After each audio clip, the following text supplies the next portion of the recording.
Bonjour, c'est Florence Blémont, fondatrice et créatrice du programme HERO.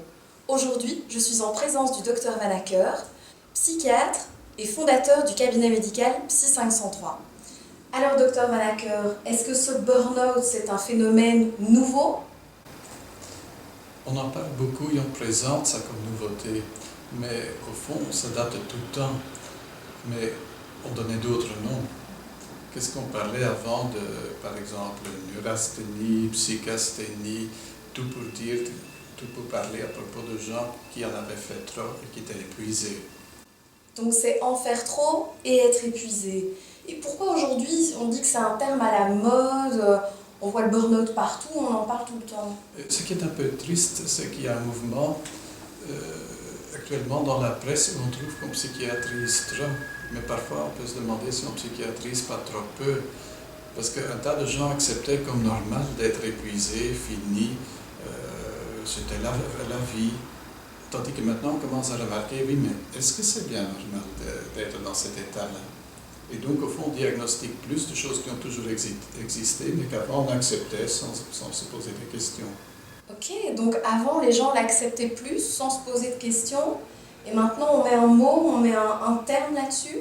Et naturellement, ce qui joue aussi, c'est que c'est traitable.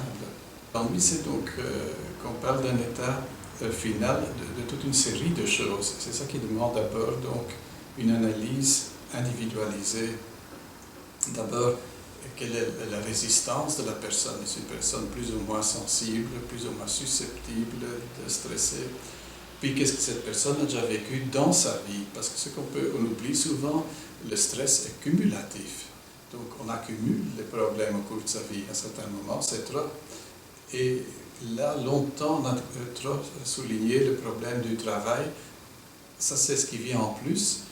Et que le patient va d'abord accuser, parce que ça, c'est plus facile de jeter que, par exemple, jeter sa famille où il y a tant de problèmes. Donc vous dites qu'il y a déjà un terrain familial et une histoire qui viennent appuyer ce burn-out. En tout cas, il faut faire un inventaire total. Qu'est-ce que cette personne a porté et porte? Combien de temps, plus ou moins, il faut compter pour pouvoir se remettre d'un burn-out? À nouveau, là, je continue, ça dépend tellement de l'individu. Et heureusement, ça c'est l'avantage de la presse qui en parle beaucoup, les gens viennent plus tôt.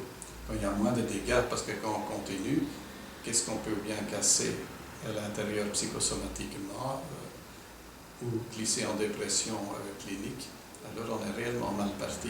Mais si on vient à temps, parfois quelques semaines de repos, ou plutôt quelques mois de repos, peuvent suffire pour mettre la personne en route.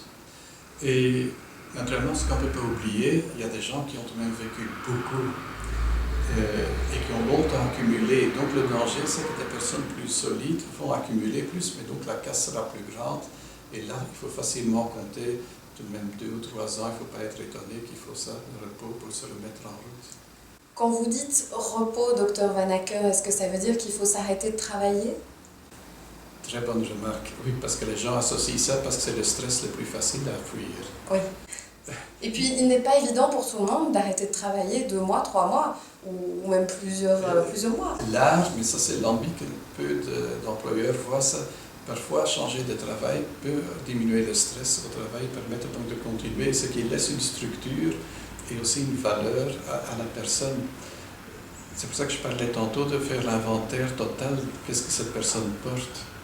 Et là, regardez qu'est-ce qu'on peut diminuer comme stress, ou bien aussi, et ça c'est naturellement plus la psychothérapie, est-ce qu'on peut vivre autrement le stress? Parce que le stress est aussi un élément subjectif. Ce qui stresse une personne ne stresse pas nécessairement l'autre. Il faut aller voir l'histoire personnelle. Et là, la psychothérapie peut faire voir, enfin, oui, pourquoi est-ce que je stresse à propos de ça? Ma mère stressait à ce propos, mon père. Donc vivre le travail autrement, d'une autre façon. Voilà, bien dit. Et puis aussi, là malheureusement, la commercialisation fonctionne. On essaye de vendre des vacances. Et donc les gens vont en vacances, ils vont mieux, mais n'ont pas diminué leur charge. Et donc, après quelques jours, ou maximum quelques semaines, on est à nouveau dans le burn-out. Il y a une étude qui disait que l'effet vacances dure 24 heures. Donc ça veut dire que quand on rentre de vacances, Il faut souvent moins de 24 heures pour ne plus se sentir en vacances et que le stress soit déjà revenu. J'ai même quelques patients qui m'ont dit oh, docteur, dès que je quitte l'avion à Zaventem, je sens le poids sur mes épaules. Donc cet effet illusoire des vacances ne guérit pas du burn-out. Mais l'ennui, c'est que ça fait croire à une solution facile. Et comme je dis, le commerce fait croire que ça suffit. Merci beaucoup, Dr Vanacker, pour tous ces renseignements très intéressants. Je vous dis à bientôt pour la suite de votre programme Burnout.